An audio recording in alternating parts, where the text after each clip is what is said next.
At 1400 hours on November 13, 1944, Staff Sergeant Junior J. Spurrier crouched in a muddy ditch east of Achain, France, watching Company G prepare for an assault they'd probably lose. 22 years old, 17 months in combat, 2 Purple Hearts. The Germans had fortified Achain with machine gun nests covering every approach from the east. The 35th Infantry Division had been attacking for 6 straight days, 100-yard advances measured in bodies. The 134th Infantry Regiment had lost 43 men in the previous 72 hours trying to take fortified French villages exactly like this one. Achain sat on elevated ground, stone buildings, narrow streets, perfect defensive terrain. Spurrier had learned something important during his time in the Pacific and now in France. Squad leaders had to follow orders, company runners did not. When his lack of discipline got him demoted from potential squad leader to company runner, the army had accidentally given him exactly what he wanted: freedom to fight alone. He studied the German positions through the morning fog. Company G would attack straight into prepared defenses. Machine guns zeroed on the eastern approach. Mortars pre-sighted on likely assault routes. The Germans had done this before. They knew how Americans attacked. They knew where to aim. Spurrier had fought in New Guinea against the Japanese. He'd learned that predictable attacks got soldiers killed. The enemy always expected you to do the obvious thing: attack from the east because your company attacked from the east. Follow your squad because that's what soldiers do. Die in the same place as everyone else because changing the plan seemed impossible. But Spurrier wasn't everyone else. He was a company runner. His job was carrying messages between units. Nobody tracked his exact position. Nobody questioned why he moved independently. The army had given him a role that required initiative and punished soldiers who asked permission for everything. The Browning automatic rifle on his shoulder weighed 19 pounds, 20-round magazine, selective fire. The BAR made him slower than riflemen, but gave him firepower most infantry soldiers never touched. He'd qualified expert with it. He knew its effective range. He knew how many rounds he could fire before the barrel overheated. Company G's attack would begin at 1500 hours, 1 hour away. The Germans would expect the assault from the east because every previous attack had come from the east. They'd positioned their heaviest weapons to cover that approach. They'd registered their mortars on the obvious routes. They'd done everything right for defending against the conventional American infantry assault. Spurrier looked at the western side of Achain. No American units there, no covering fire, no support. But also, no German guns aimed that direction. The enemy had concentrated their defenses where they expected the attack. They'd left the opposite side relatively undefended because no American soldier would be stupid enough to attack alone. If you want to see how Spurrier's solo assault turned out, please hit that like button. Every like tells YouTube to show this story to more people who need to hear it. Please subscribe if you haven't already. Back to Spurrier. At 1430 hours, he made his decision. Company G would attack from the east in 30 minutes. The Germans would focus every weapon on that assault, and while his entire company died attacking prepared positions, Spurrier would do something the German defenders would never expect. He checked his BAR one final time. 20 rounds loaded, 4 spare magazines, 6 hand grenades, his M1911 pistol, everything he needed to fight through a fortified French village. Everything except backup. At 1435, Staff Sergeant Junior J. Spurrier stood up and began moving west, alone. Spurrier moved through the November mud in a wide arc around Achain's southern perimeter. The terrain gave him cover. Small rises, scattered trees, enough concealment to keep German observers from spotting a lone American soldier circling their position. Every 50 yards, he stopped to listen. Machine gun fire from the eastern defenses, voices in German, the normal sounds of soldiers preparing to repel an attack they knew was coming. The western approach to Achain looked completely different from the eastern side. No prepared firing positions, no obvious machine gun nests. The Germans had concentrated their defenses where they expected the Americans to attack. Standard defensive doctrine: protect your front, assume the enemy lacks imagination. At 1452 hours, Spurrier reached his starting position on the western edge of the village. 8 minutes until Company G's assault began. 8 minutes until every German gun opened fire on American soldiers attacking from the east. 8 minutes until he became completely alone in enemy territory, with no support and no way to call for help. The first building on the western edge sat 30 yards away. Stone construction, 2 stories, windows facing his direction, but no visible activity. Either empty or occupied by Germans who weren't expecting trouble from this direction. Spurrier chambered around in his BAR and began moving forward.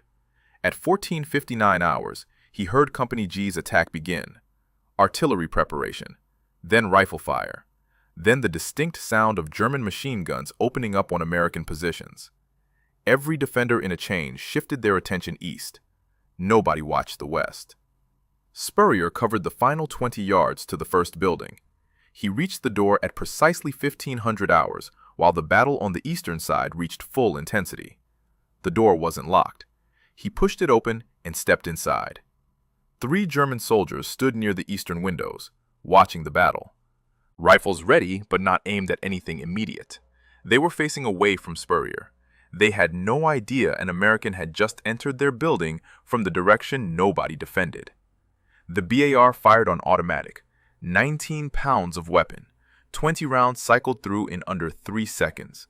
All 3 Germans went down before any of them could turn around. Spurrier had killed 3 enemy soldiers in the first minute of his solo assault. 0 rounds fired at him. Perfect tactical surprise. But now he had a problem. The BAR's distinctive sound was different from German weapons. Anyone in the next building would have heard it. They'd know Americans had somehow gotten into the western side of Achain. They'd start looking in his direction instead of east. His advantage of complete surprise was gone. Spurrier ejected the partially empty magazine and loaded a fresh one. 20 rounds. He had 3 more magazines after this. 80 rounds total. Maybe enough to fight through a village if every shot counted and nobody got organized enough to surround him. Probably not enough if the Germans figured out a single American soldier was attacking from the west. He checked the dead soldiers for ammunition. 2 Mauser rifles, 1 Walther pistol, stick grenades. He took the grenades and the pistol. The Mauser ammunition wouldn't fit his BAR or his M1911. Useless weight. Through the eastern windows, he could see Company G's assault bogging down under heavy fire. Exactly as predicted. The Germans were winning on that side. They had prepared positions. They had overlapping fields of fire. They had done everything right. At 15:03, Spurrier heard boots on cobblestone outside. German voices. Close. Someone was coming to investigate the shooting. He had approximately 15 seconds before enemy soldiers reached his position in a building with only 1 exit. Spurrier moved to the doorway and pressed against the stone wall. The BAR pointed at the entrance. German voices got louder. Multiple soldiers, at least 4 based on the footsteps. They had heard the automatic weapons fire from an unexpected direction and were coming to investigate. The first German appeared in the doorway. Spurrier fired a 3-round burst from 5 feet away. The soldier dropped.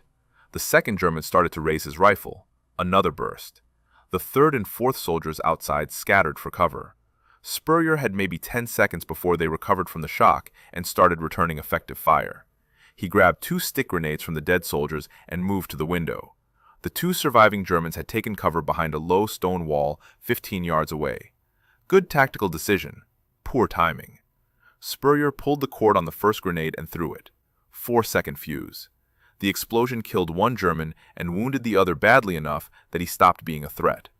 5 enemy soldiers down in the first 4 minutes. But the grenades had created a new problem.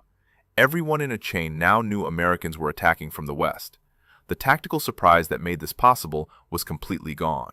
From this point forward, every German in the village would be looking for him. Spurrier moved to the next building. A door opened across the street, and 2 German soldiers emerged with rifles ready. He fired the BAR from the hip.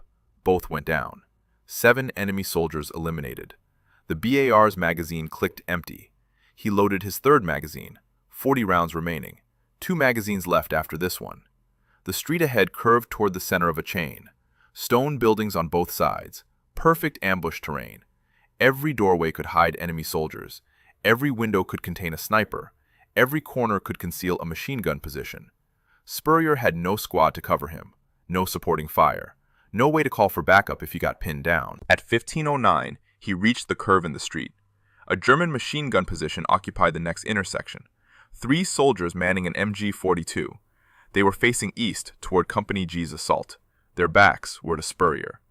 The machine gun was cycling through belt after belt of ammunition into American positions 200 yards away. Spurrier raised the BAR and fired single shots. 3 rounds, 3 soldiers. The machine gun went silent. But now he had fired from a position every German defender could triangulate. They knew exactly where he was. They knew he was alone, and they knew they outnumbered him by at least 20 to 1. He grabbed the dead German's Walther pistol and spare magazines. The pistol fired the same 9mm ammunition as some American weapons, but held 8 rounds. Useful backup if the BAR ran dry. He also collected more stick grenades, 4 now clipped to his belt, each one worth 3 or 4 rifle rounds in close quarters fighting. Company G's assault had completely stalled on the eastern side. Heavy machine gun fire kept them pinned in the open. Spurrier could hear American voices shouting for medics. The Germans were winning that battle. They had superior positions. They had prepared fields of fire. They were doing everything competent defenders should do. At 15:12, Spurrier heard German commands behind him. Clear tactical language. Someone was organizing a response. They'd figured out a lone American soldier had penetrated the western defenses, and they were pulling troops from the eastern side to deal with him, which meant fewer Germans shooting at Company G, which meant his solo assault was actually working. He checked his ammunition. 12 rounds in the current BAR magazine, 20 in the final magazine, 32 rounds total, plus the Walther pistol, plus 4 grenades. Enough to keep fighting. Probably not enough to survive what came next. German voices surrounded him from 3 directions. The nearest German voices came from 30 yards north. Spurrier moved south into a narrow alley between 2 stone buildings, 4 feet wide. Shadows from the late afternoon sun. The alley exited onto a small courtyard behind the main street. No Germans visible yet, but he could hear them coordinating movements through the village. At 15:15, 3 German soldiers entered the courtyard from the opposite side. They were searching building to building. Standard clearing procedure. They expected to find an American soldier hiding somewhere. They did not expect him to be standing in the alley, watching them. Spurrier let them get 15 feet into the courtyard. Then he fired the BAR on semi-automatic. 3 rounds, 3 targets. All 3 went down before they could raise their weapons. 10 German soldiers eliminated. The BAR magazine ran dry. He loaded his 4th and final magazine, 20 rounds remaining. After this, the BAR became a 20-pound club. He moved through the courtyard and collected the dead soldiers' weapons. 2 Mauser carabiner rifles, 1 MP-40 submachine gun. The MP-40 used 9mm ammunition, 32-round magazine. Exactly the firepower he needed for close quarters fighting. He took the submachine gun and 3 spare magazines, 96 additional rounds. The Mauser rifles were useless to him, wrong ammunition, but he could use them as a tactical tool. Spurrier pulled the bolt from each rifle and threw the bolts into a nearby well. Disabled weapons the Germans couldn't recover and use.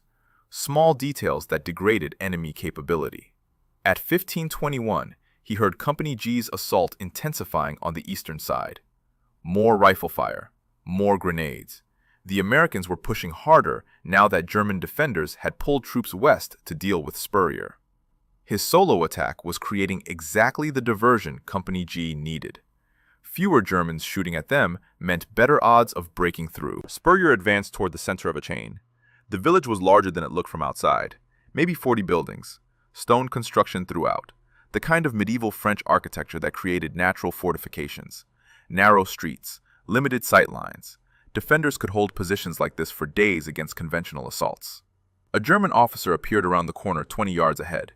He was shouting orders, organizing a defensive response, getting soldiers into position to trap the American who had penetrated their lines. The officer saw Spurrier at the same moment Spurrier saw him. The MP-40 fired faster than the BAR, higher rate of fire, less accurate but devastating at close range. Spurrier held the trigger for a 2-second burst. The German officer went down, along with 2 soldiers who had been following him. 13 enemy eliminated. The MP-40 magazine was half empty. 16 rounds left in this magazine, 64 in the spare magazines. But killing a German officer created an immediate problem. Officers coordinated defenses. Without leadership, soldiers fought as individuals instead of as a unit, which meant the remaining Germans in Achain might panic, or they might get angry. Spurrier had seen both reactions in combat. Sometimes, killing the leader made the enemy collapse. Sometimes, it made them fight harder. He heard German voices shouting, not tactical commands anymore, angry voices, voices that had just seen their officer killed by a lone American soldier who had somehow gotten deep into their defensive position. These were not soldiers preparing to surrender. At 15:26, Spurrier reached the main square in the center of Achain. A German half-track sat parked near the church. 3 soldiers were trying to get the vehicle started. They wanted mobility. They wanted the half-track's mounted machine gun. They wanted to hunt down the American who was tearing through their village. Spurrier pulled a stick grenade from his belt. 4-second fuse. He threw it under the half-track. The explosion disabled the vehicle and killed 2 of the 3 soldiers. The 3rd soldier survived the blast, but was badly wounded. He raised his hands. The first German prisoner. At 15:27, with fighting still raging throughout Achain, Staff Sergeant Junior J. Spurrier had to decide what to do with a wounded enemy soldier while surrounded by hostile forces in the middle of a German-held village. Spurrier pointed the MP40 at the wounded German and gestured toward the eastern side of the village, the direction of American lines. The soldier understood. He stood slowly, hands raised, and began limping east. No guard, no rope, just one wounded enemy soldier walking toward capture because the alternative was getting shot. At 15:32, Spurrier moved deeper into Achain's center. The village church stood 50 yards ahead. Stone bell tower, good observation point. If Germans held that position, they could see the entire village and coordinate defensive fire. He needed to clear it. 2 German soldiers emerged from a building to his right. They saw him. He saw them. The MP40 fired first. Both went down. 16 enemy soldiers eliminated. The submachine gun magazine clicked empty. He loaded a fresh magazine. 64 rounds remaining across 2 magazines. A window shattered above him. Rifle shot. Close. A German sniper had positioned himself in a second-story room. Standard urban warfare tactic. The sniper fired again. The round hit stone 2 feet from Spurrier's head. He dropped flat and rolled into a doorway.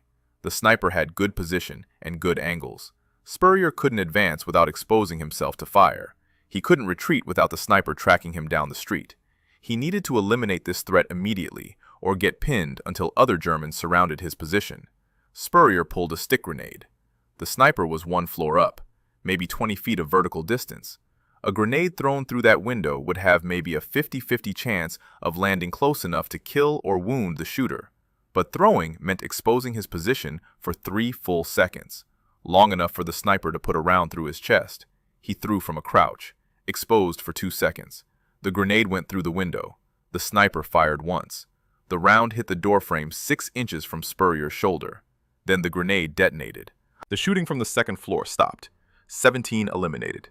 At 15:41, he reached the church. The heavy wooden door was barred from inside. Someone had fortified this position. Spurrier could hear movement inside. Multiple people. He circled to the side entrance, also barred. The Germans had turned the church into a strong point. He found a basement window. Small, maybe 18 inches wide, but not barred. Spurrier broke the glass and dropped a stick grenade through the opening. 4-second fuse. He counted to 3 and kicked in the side door as the grenade exploded below. 2 German soldiers stumbled out of the smoke, disoriented from the blast. Spurrier aimed the MP40, but both soldiers immediately raised their hands. No weapons visible. Complete surrender. He gestured them toward the main square where he could secure them. 2 more prisoners. That made 3 total. Inside the church, he found a German Panzerschreck rocket launcher.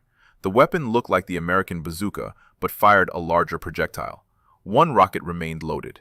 This gave Spurrier the ability to engage hardened positions or vehicles, exactly what he needed if the Germans brought up armor or established machine gun nests he couldn't flank. He also found an American bazooka. Someone had captured it earlier. 2 rockets for the American launcher. The Germans had been stockpiling anti-tank weapons in the church, probably planning to use them against American armor if Company G broke through the eastern defenses. At 15:53, Spurrier heard a diesel engine, heavy, coming from the north end of Achain. The Germans were bringing up a vehicle, probably another half-track, possibly something larger. They'd figured out small arms couldn't stop a lone American soldier who kept moving and kept finding new weapons, so they were escalating. Staff Sergeant Junior J. Spurrier stood in a French church, holding 2 rocket launchers while an enemy armored vehicle moved into position to kill him. He had approximately 90 seconds to choose which weapon to use and where to set up his ambush. One mistake meant the vehicle's machine gun would pin him down until German infantry surrounded his position. No mistakes meant he might survive the next 5 minutes. Spurrier chose the German Panzerschreck. The weapon was heavier than the American bazooka, but the rocket had better penetration. 1 shot. If he missed, the vehicle's machine gun would cut him down before he could reload. He moved to a second-story window facing north and waited. At 15:55, the vehicle appeared. German SDKFZ half-track, mounted MG-42 machine gun. 4 soldiers visible in the passenger compartment. The half-track was moving slowly down the narrow street, searching. The crew knew an American was somewhere in this area. They were hunting.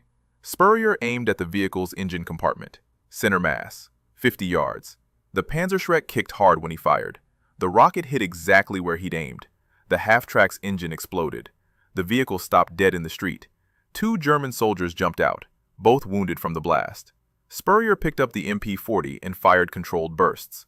19 enemy eliminated. The 2 remaining soldiers in the disabled half-track raised their hands. They climbed out slowly, unarmed. Spurrier gestured them toward the church. 5 prisoners now, all walking wounded, all heading toward the main square, where American forces would eventually reach them. At 16:08, Company G finally broke through the eastern defenses. Spurrier could hear the change in battle sounds. American voices closer, German resistance collapsing. The defenders who had pulled west to hunt him had left gaps in the eastern perimeter. Company G exploited those gaps, but Achain wasn't secure yet. Spurrier could still hear German voices in the northern section. At least 1 more defensive position, maybe 2. The village wasn't clear until every enemy soldier was dead or captured. He reloaded the MP-40 with his last magazine, 32 rounds. After this, he'd be down to the Walther pistol and remaining grenades. He moved north through streets now marked by his hour-long assault, disabled vehicles, dead German soldiers, weapons scattered on cobblestones, the evidence of 1 American soldier fighting alone through a fortified village. At 16:15, he found the last German strongpoint, a fortified house at the northern edge of Achain. 3 soldiers visible through the windows, machine gun position covering the northern approach. They were still fighting even though the village was falling. Disciplined defenders holding their assigned position. Spurrier pulled his last 2 stick grenades. He threw both through different windows. The explosions came simultaneously. The machine gun went silent. He waited 30 seconds. No movement from the house. He advanced carefully. Inside, he found 4 German soldiers, 1 dead from the grenades, 3 wounded. All 3 immediately surrendered when they saw him. 20 enemy eliminated, 8 prisoners. Every prisoner walking toward American lines under their own power because Spurrier couldn't spare time to guard them properly. At 16:23, the first American soldiers from Company G reached the western side of Achain. They found Staff Sergeant Junior J. Spurrier standing in the northern section of the village, alone, covered in brick dust and cordite residue, holding a German submachine gun, surrounded by evidence of a solo assault that military doctrine said was impossible. The Company G soldiers stared. They'd been fighting for over an hour to break through prepared defenses from the east. They'd taken casualties, they'd barely made progress, and somehow one of their company runners had circled around, attacked from the west, and cleared half the village by himself. At 16:30, the shooting in Achain stopped completely. The village was secure. American forces controlled every building. The German defenders were either dead or captured. Company G had achieved its objective. But everyone knew the real story wasn't about Company G's frontal assault. It was about what Staff Sergeant Spurrier had done alone. From 1400 hours until 1630, 2.5 hours of solo combat, and he still wasn't finished counting the results. The official count took 3 hours. American soldiers moved through Achain building by building, counting German dead, collecting prisoners, cataloging weapons. The numbers kept growing. Every building Spurrier had entered showed evidence of fighting, spent shell casings, blood, dead defenders.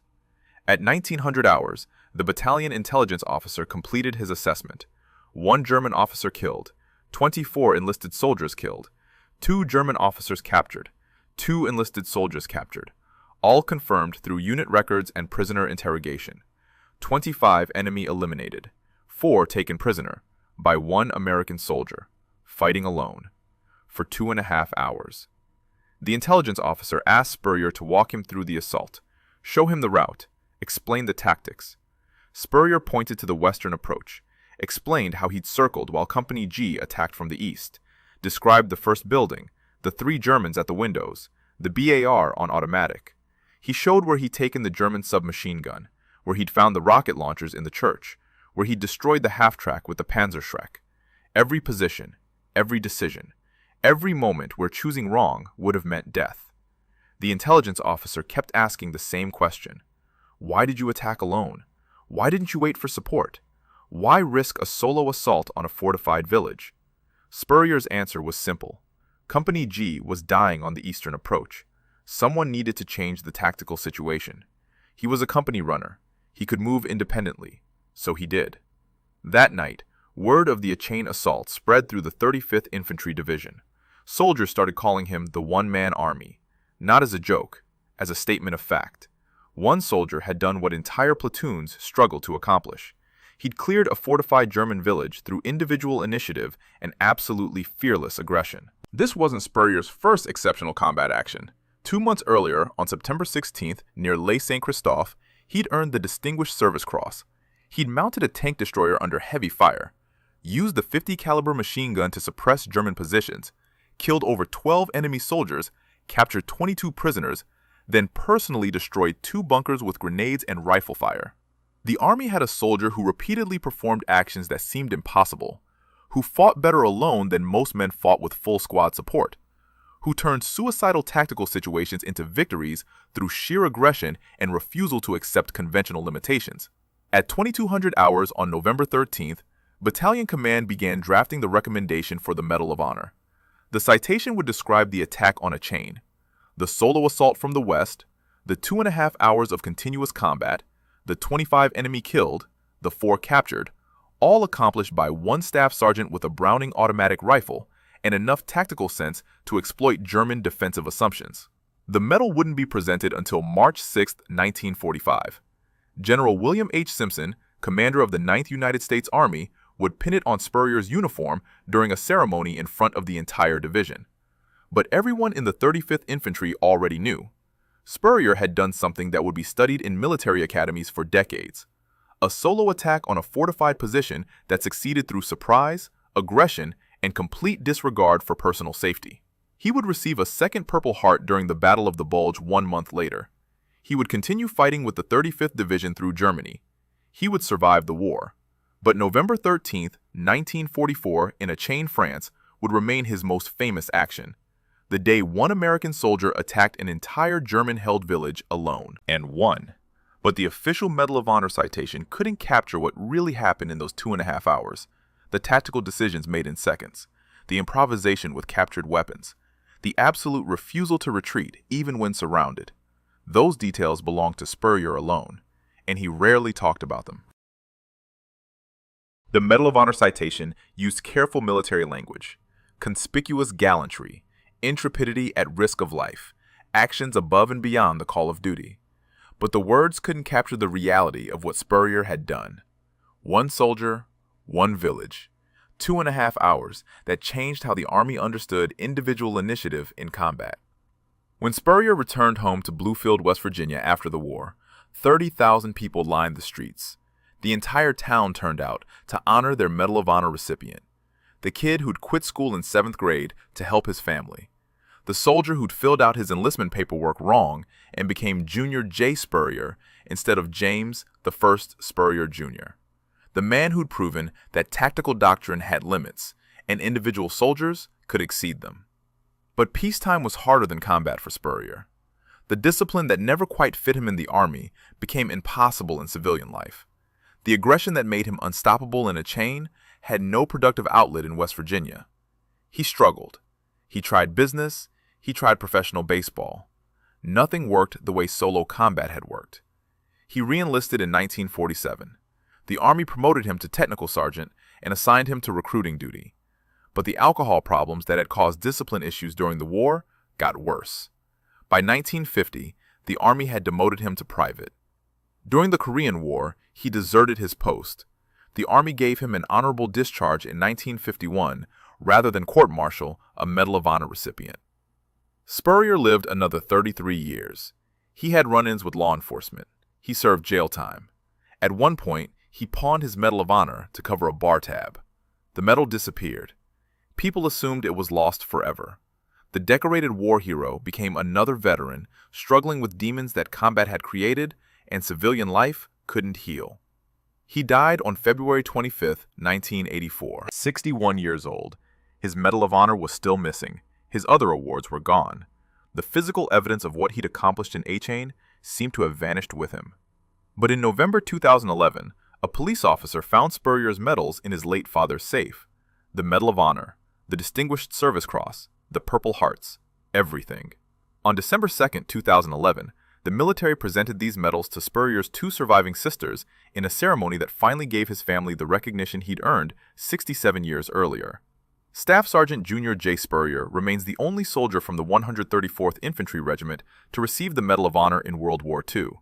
Out of 473 awarded during that war, out of 3,511 awarded in American history since 1862.